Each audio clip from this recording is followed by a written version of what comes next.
Abraão recebeu uma promessa de que Sara teria um filho. Passaram-se os tempos e Sara não engravidava. Então ela preferiu se agarrar à incredulidade e deu a serva dela, Agar, para Abraão ter relações sexuais. Abraão concordou, sendo que foi ele que recebeu a promessa. Interessante, não? E Raquel fez essa mesma coisa. Ela não podia engravidar, ela era estéril, e deu a serva dela para que Jacó tivesse filho. E Jacó aceitou. E Lia, mesmo tendo tido 3 filhos antes, ou foi 4, não lembro, ela deu a serva para Jacó, para poder ter filhos. Que loucura, não é mesmo? Que loucura. E tá tudo isso na Bíblia, que chocante. Gente, a Bíblia, ela não endossa tudo que está na Bíblia, que ela escreve.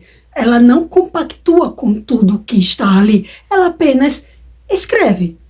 É como, por exemplo, quando o paciente vai no nutricionista. O nutricionista está lá escutando sobre o estilo de vida alimentar, o estilo de vida físico que o paciente tem. O nutricionista está ali escrevendo, fazendo anamnese. Isso não significa que o nutricionista apoia tudo o que ele está escrevendo, tudo o que ele está escutando. Ele apenas escuta, ele apenas escreve. Mas isso não significa que o nutricionista compactua com aquilo ali.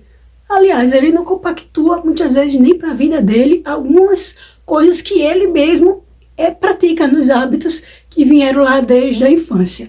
Não é mesmo? Então, a Bíblia ela não compactua com tudo que ela escreve. Ela apenas escreve, ela tenta cuidar, Deus cuida do ser humano e tem compaixão do ser humano através daquilo que ele traz. Da mesma forma, o nutricionista tenta ajudar o paciente de forma personalizada dentro daquilo que ele já traz para o nutricionista. O nutricionista tenta fazer com que ele siga um caminho, não é mesmo? Tenta ajudar o paciente ali de forma holística. Mas o ser humano ele é muito complexo. Então, assim, quando a Bíblia escreve determinados tipos de comportamento, não significa que ela está apoiando aquela conduta ou pegando ela de referência para as próximas. Ela apenas está escrevendo, ela não concorda com toda a cultura da época que foi escrito aquelas coisas. E nem concordaria com o que acontece na nossa cultura atual, não é mesmo? Por exemplo, no Código de Hammurabi tem algumas regras ali, alguns, digamos, artigos que está dizendo, né, que se a mulher não tiver condições de ter filhos, o marido pode ter outra esposa. Ou seja, ele pode praticar a poligamia, está ali na lei de Código de Hammurabi. Claro que Código de Hammurabi foi escrito mais ou menos 100 anos, 200 anos após Abraão. Mas isso não significa que esse código, essas leis do Código de Hammurabi não se referiam às coisas que já existiam, regras ou leis que já rondavam ali a época de Abraão. Entendeu? Mas estava ali na lei. Então, digamos que a prática de Sara, de Raquel, de Lia era apoiada culturalmente e tradicionalmente, pode ser até que existia leis para isso, né? Tem outro código, né? Que esse era da época ali de Abraão, que é o código de Lipstar, né? Que fala algumas coisas muito da época de Abraão. Então, muitas vezes acontece isso. Entende? Por exemplo, tem o código, né? Nossa Constituição.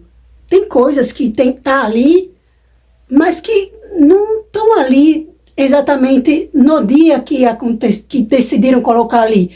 Vieram de coisas que aconteciam lá no passado e decidiram regulamentar. Pois é, para mim é tão absurdo, né? Acredito que para muitas mulheres e homens também, Sara, Raquel, Lia, dar os maridos para as servas terem filhos. Que coisa tão absurda, né? Mas levando isso que acontecia lá para os tempos de Abraão, para a nossa contemporaneidade, tem algumas práticas que acontecem hoje que a gente pode fazer uma equivalência. Poderia ser tipo a barriga de aluguel, né? Alguns países é proibido. Nos Estados Unidos, algumas cidades é permitida. Na Alemanha e na França é proibido. Mas a semente do homem, que é o esperma, né? Que está lá, o fruto, ele se liga a uma mulher para gerar um filho. Não seria parecido com o que Sara fez, Raquel e Lia? Então, assim, tem determinadas coisas que acontecem na Bíblia que está lá escrito para colocar em evidência o que nós, seres humanos, somos capazes de fazer.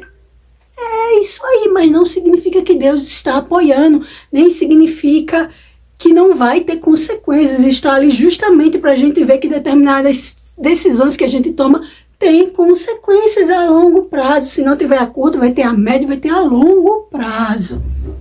A Bíblia não endossa toda a cultura que ela escreve naquela época, nem nessa época. A Bíblia não endossa toda a lei que na época foi escrita e nem endossa tudo que a nossa lei atual está escrita.